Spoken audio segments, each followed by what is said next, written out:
श्रीविष्णु अष्टोत्तरशतनाम स्तोत्रम् अष्टोत्तरशतं नाम्नां विष्णोरतुलतेजसः यस्य श्रवणमात्रेण नरो नारायणो भवेत्। विष्णुर्जिष्णुर्वषट्कारो देवदेवो वृषाकपिः दामोदरो दीनबन्धु रादिदेवोदिते स्तुतः। पुण्डरीकः परानन्दः परमात्मा परात्परः परशुधारि विश्वात्मा कृष्णः कलिमलापः कौस्तुभोद्भासितो रस्को नरो नारायणो हरिः। हरो हरप्रियः स्वामी वैकुण्ठो विश्वतोमुखः ऋषिकेशो प्रमेयात्मा वराहो धरणीधरः वामनो वेदवक्ता च वासुदेवः सनातनः। रामो विरामो विरजो रावणारी रमापतिः वैकुण्ठवासी वसुमान् धनदो धरणीधरः। धर्मेशो धरणीनाथो ध्येयो धर्मभृतां वरः सहस्रशीर्षा पुरुषः सहस्राक्षः सहस्रपात् सर्वगः सर्ववित्सर्वः शरण्यः साधुवल्लभः कौसल्यानन्दनः श्रीमान् राक्षसः कुलनाशकः जगत्कर्ता जगद्धर्ता जगज्जेता जनार्तिः जानकीवल्लभो देवो जयरूपो जलेश्वरः क्षीराब्धिवासी क्षीराब्धि तनया वल्लभस्तथा शेषशायी पन्नगारी वाहनो विष्टरस्रवः माधवो मथुरानाथो मुकुन्दो मोहनाशनः दैत्यारिः पुण्डरीकाक्षो यच्युतो मधुसूदनः सोमसूर्याग्निनयनो नृसिंहो भक्तवत्सलः नित्यो निरामयः शुद्धो वरदेवो जगत्प्रभुः हयग्रीवो जितरिपु रूपेन्द्रो रुक्मिणीपतिः सर्वदेवमयः श्रीशः सर्वाधारः सनातनः सौम्यः सौम्यप्रदः स्रष्टा विश्वक्सेनो जनार्दनः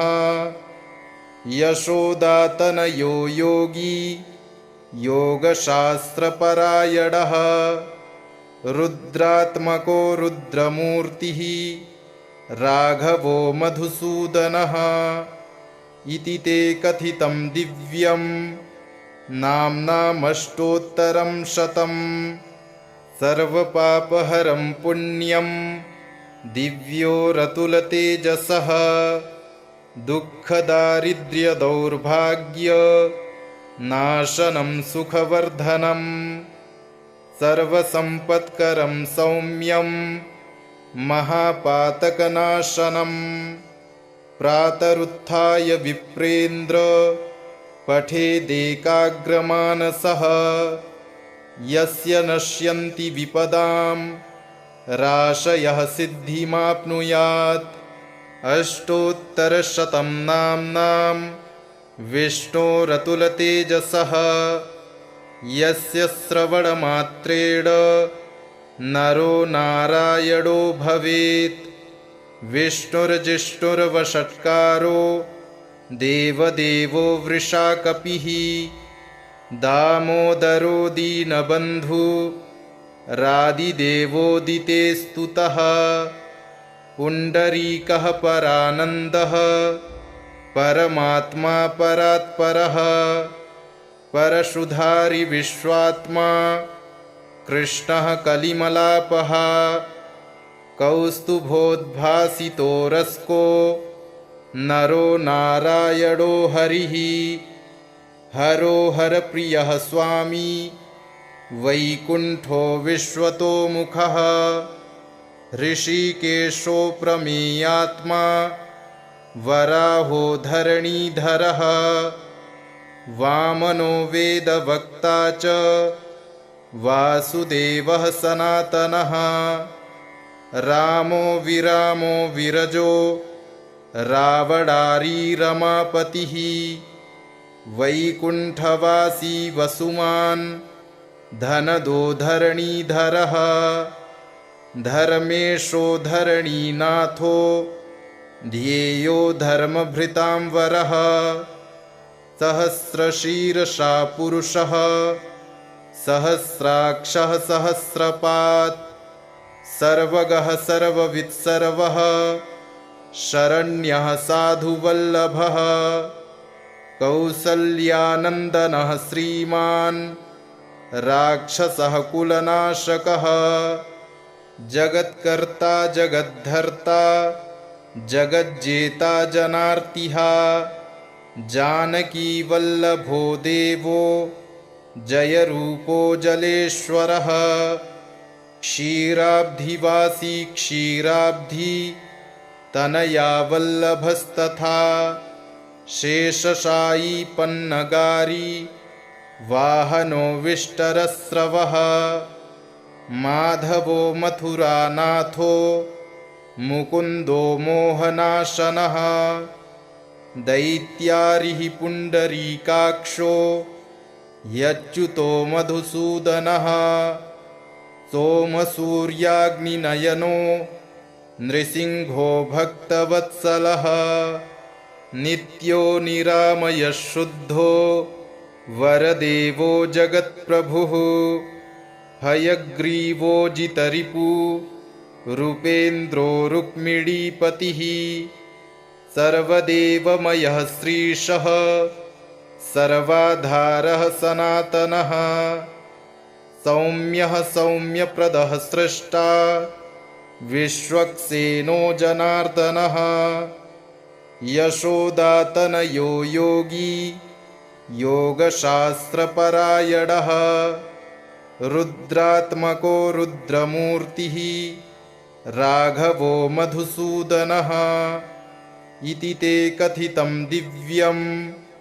नाम्नामष्टोत्तरं शतम् सर्वपापहरं पुण्यं दिव्यो रतुलतेजसः दुःखदारिद्र्यदौर्भाग्य नाशनं सुखवर्धनं सर्वसम्पत्करं सौम्यं महापातकनाशनं प्रातरुत्थाय विप्रेन्द्र पठेदेकाग्रमानसः यस्य नश्यन्ति विपदां राशयः सिद्धिमाप्नुयात् अष्टोत्तरशतं नाम्नां विष्णोरतुलतेजसः यस्य श्रवणमात्रेण नरो नारायणो भवेत् विष्णुर्जिष्णुर्वषट्कारो देवदेवो वृषाकपिः दामोदरो दीनबन्धु रादिदेवोदिते स्तुतः पुण्डरीकः परानन्दः परमात्मा परात्परः परशुधारि विश्वात्मा कृष्णः कलिमलापः कौस्तुभोद्भासितो रस्को नरो नारायणो हरिः हरो हरप्रियः स्वामी वैकुण्ठो विश्वतोमुखः ऋषिकेशो प्रमेयात्मा वराहो धरणीधरः वामनो वेदवक्ता च वासुदेवः सनातनः रामो विरामो विरजो रावणारी रमापतिः वैकुण्ठवासी वसुमान् धनदो धरणीधरः धर्मेशोद्धरणीनाथो ध्येयो धर्मभृतां वरः सहस्रशीर्षा पुरुषः सहस्राक्षः सहस्रपात् सर्वगः सर्ववित्सर्वः शरण्यः साधुवल्लभः कौसल्यानन्दनः श्रीमान् राक्षसः कुलनाशकः जगत्कर्ता जगद्धर्ता जगज्जेता जनार्तिः जानकीवल्लभो देवो जयरूपो जलेश्वरः क्षीराब्धिवासी क्षीराब्धि तनया वल्लभस्तथा शेषशायी पन्नगारी वाहनो विष्टरस्रवः माधवो मथुरानाथो मुकुन्दो मोहनाशनः दैत्यारिः पुण्डरीकाक्षो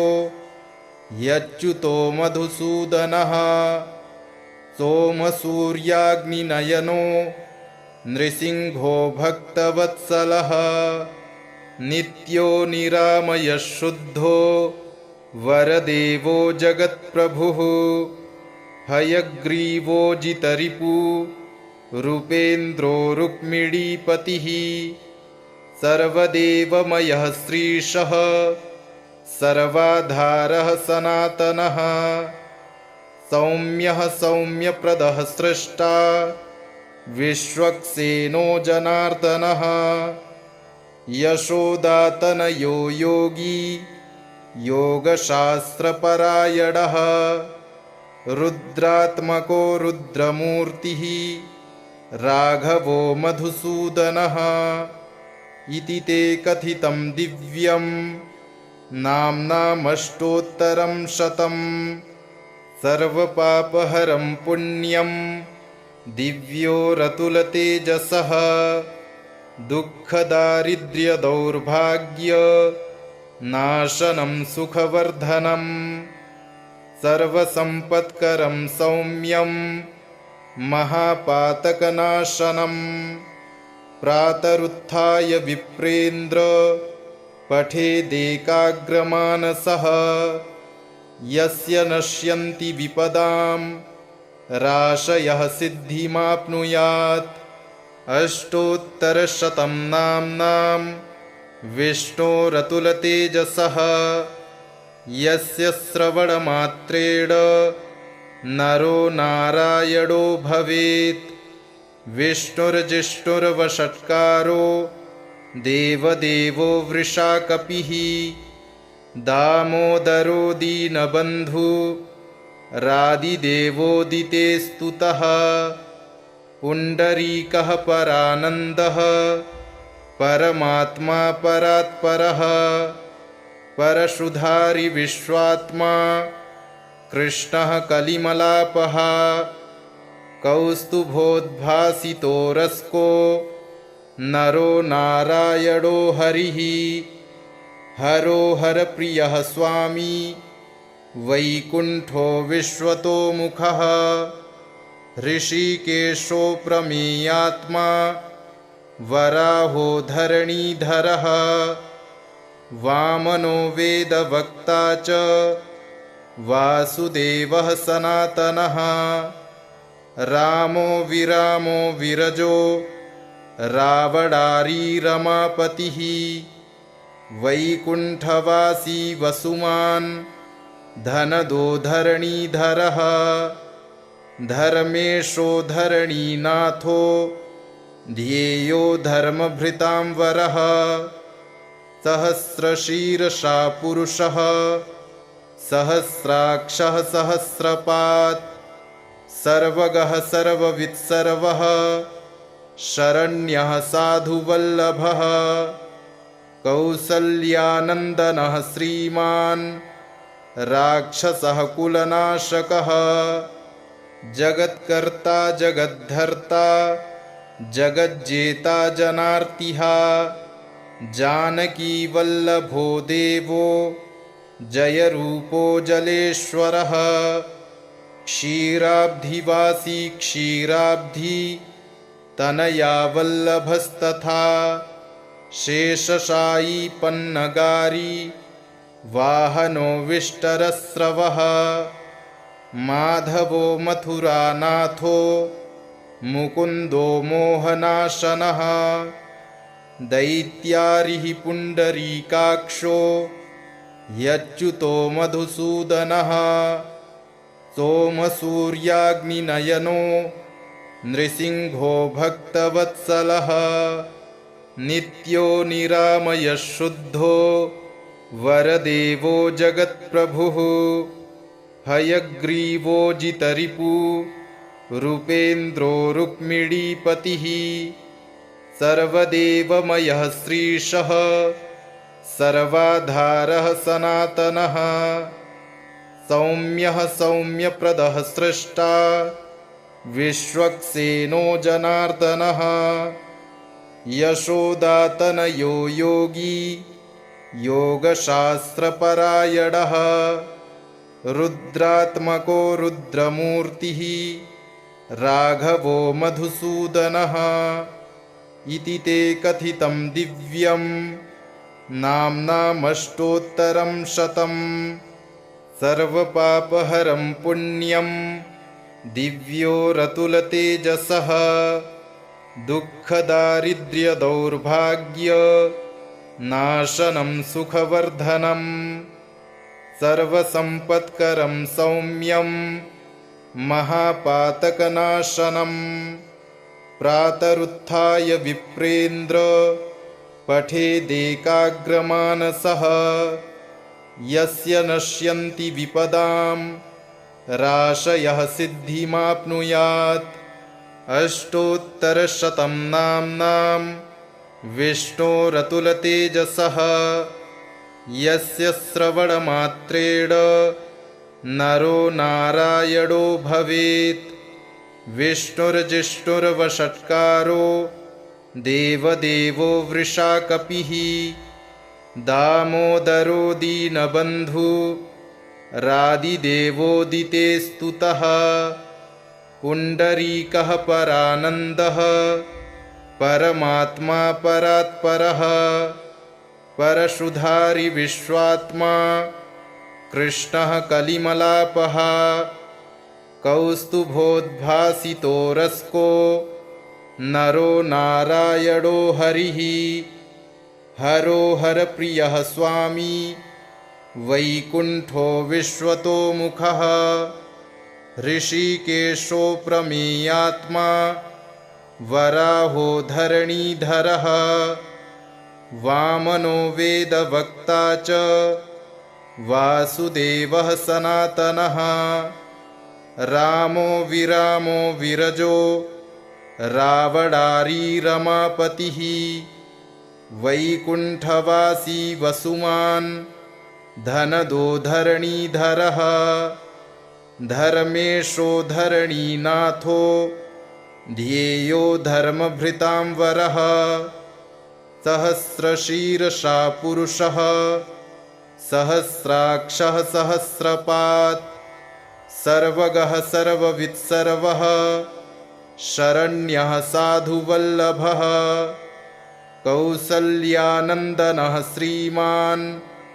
राक्षसः कुलनाशकः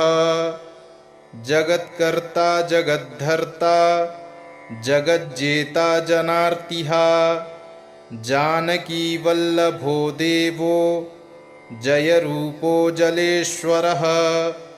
क्षीराब्धिवासी क्षीराब्धि तनया वल्लभस्तथा शेषशायी पन्नगारी वाहनो विष्टरस्रवः माधवो मथुरानाथो मुकुन्दो मोहनाशनः दैत्यारिः पुण्डरीकाक्षो यच्युतो मधुसूदनः सोमसूर्याग्निनयनो नृसिंहो भक्तवत्सलः नित्यो निरामयः शुद्धो वरदेवो जगत्प्रभुः हयग्रीवो जितरिपु रूपेन्द्रो रुक्मिणीपतिः सर्वदेवमयः श्रीशः सर्वाधारः सनातनः सौम्यः सौम्यप्रदः स्रष्टा विश्वक्सेनो जनार्दनः यशोदातनयो योगी योगशास्त्रपरायणः रुद्रात्मको रुद्रमूर्तिः राघवो मधुसूदनः इति ते कथितं दिव्यं नाम्नामष्टोत्तरं शतं सर्वपापहरं पुण्यं दिव्यो रतुलतेजसः दुःखदारिद्र्यदौर्भाग्य नाशनं सुखवर्धनं सर्वसम्पत्करं सौम्यं महापातकनाशनं प्रातरुत्थाय विप्रेन्द्र पठेदेकाग्रमानसः यस्य नश्यन्ति विपदां राशयः सिद्धिमाप्नुयात् अष्टोत्तरशतं नाम्नां विष्णोरतुलतेजसः यस्य श्रवणमात्रेण नरो नारायणो भवेत् विष्णुर्जिष्णुर्वषट्कारो देवदेवो वृषाकपिः दामोदरो दीनबन्धु रादिदेवोदिते स्तुतः पुण्डरीकः परानन्दः परमात्मा परात्परः परशुधारि विश्वात्मा कृष्णः कलिमलापः कौस्तुभोद्भासितो रस्को नरो नारायणो हरिः हरो हरप्रियः स्वामी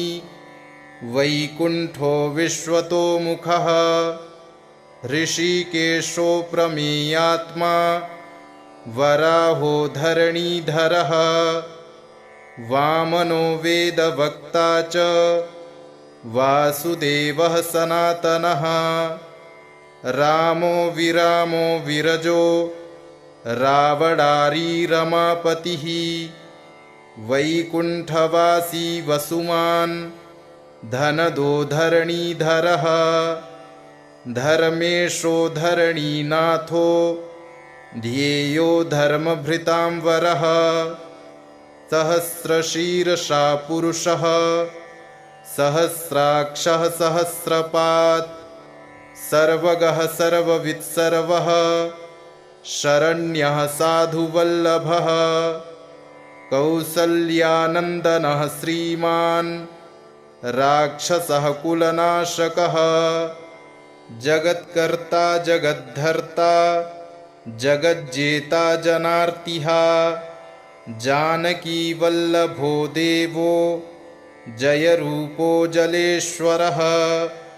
क्षीराब्धिवासी क्षीराब्धि तनया वल्लभस्तथा शेषशायी पन्नगारी वाहनो विष्टरस्रवः माधवो मथुरानाथो मुकुन्दो मोहनाशनः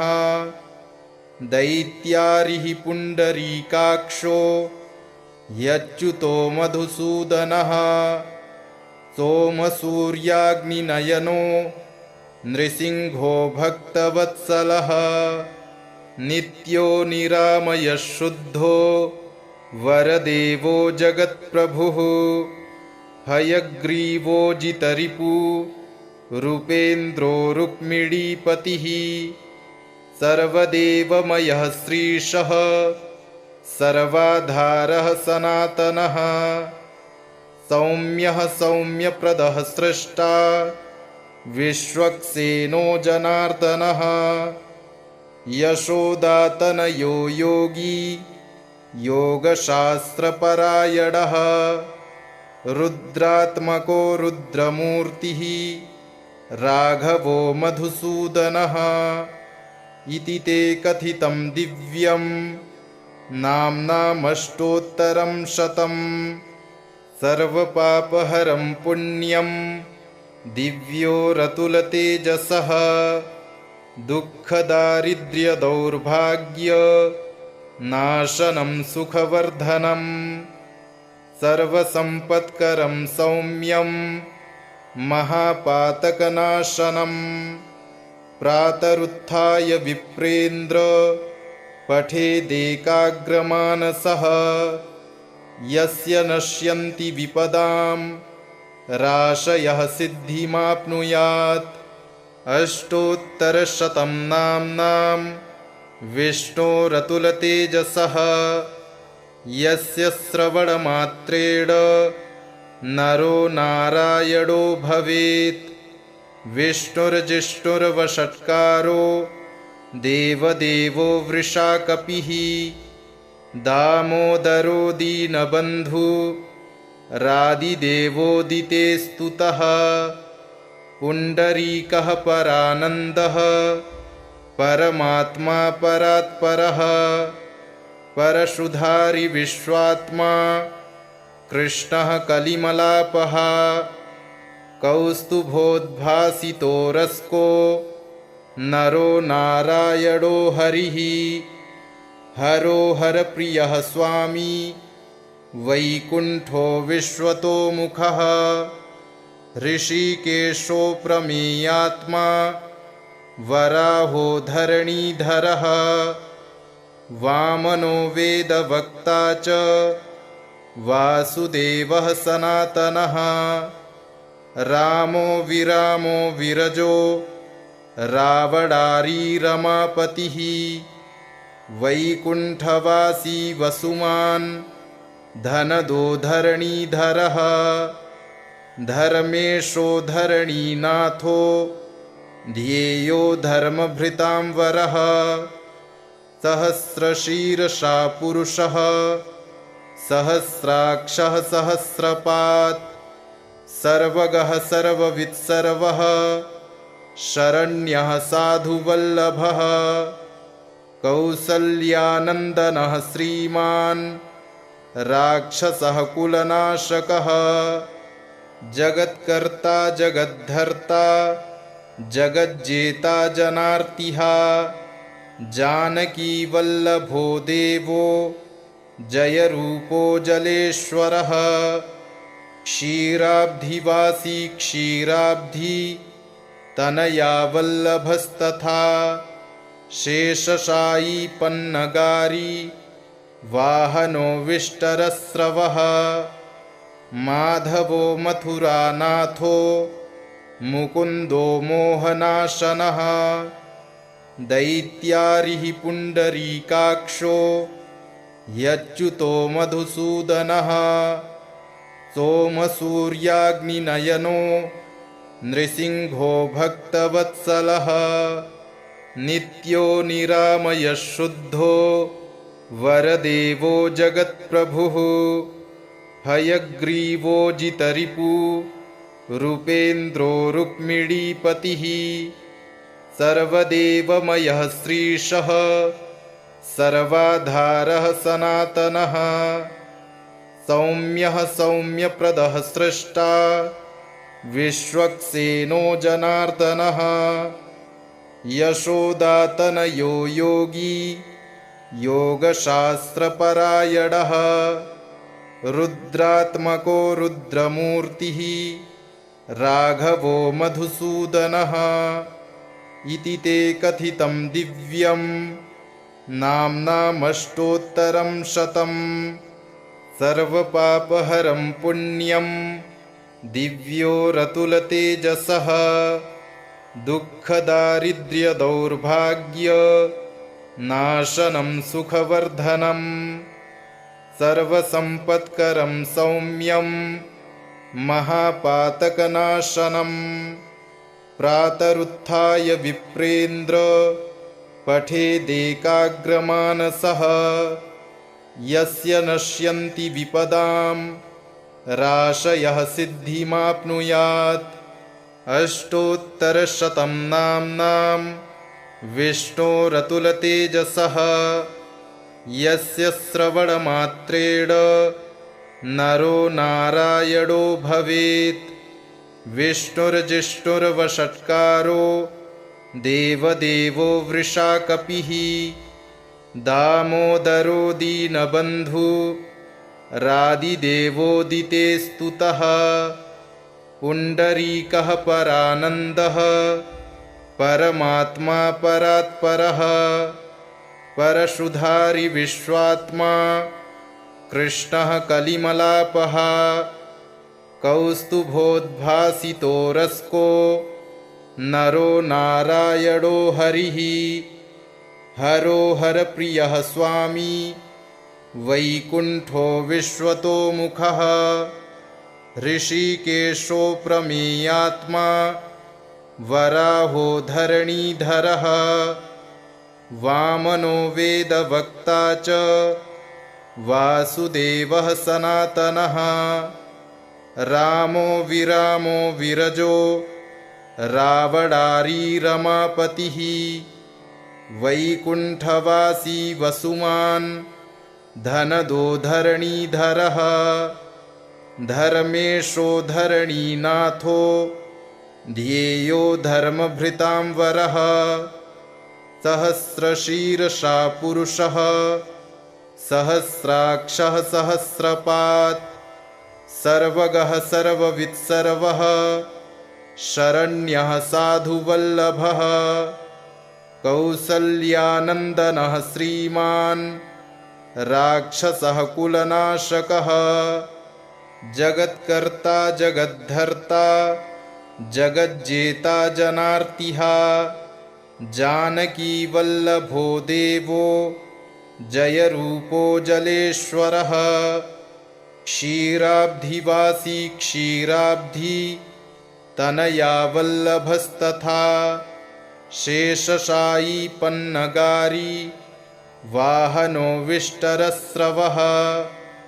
माधवो मथुरानाथो मुकुन्दो मोहनाशनः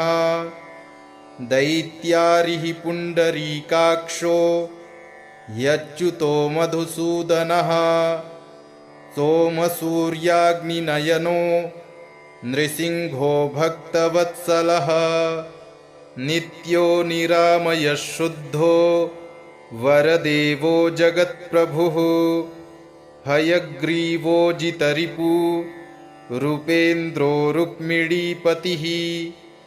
सर्वदेवमयः श्रीशः सर्वाधारः सनातनः सौम्यः सौम्यप्रदः स्रष्टा विश्वक्सेनो जनार्दनः यशोदातनयो योगी योगशास्त्रपरायणः रुद्रात्मको रुद्रमूर्तिः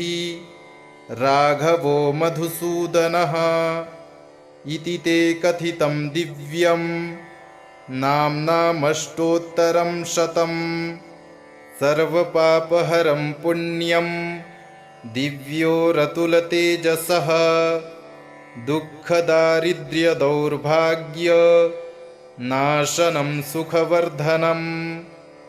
सर्वसम्पत्करं सौम्यं महापातकनाशनं प्रातरुत्थाय विप्रेन्द्र पठेदेकाग्रमानसः यस्य नश्यन्ति विपदां राशयः सिद्धिमाप्नुयात् इति श्रीविष्णुअष्टोत्तरशतनामस्तोत्रम् सम्पूर्णम्।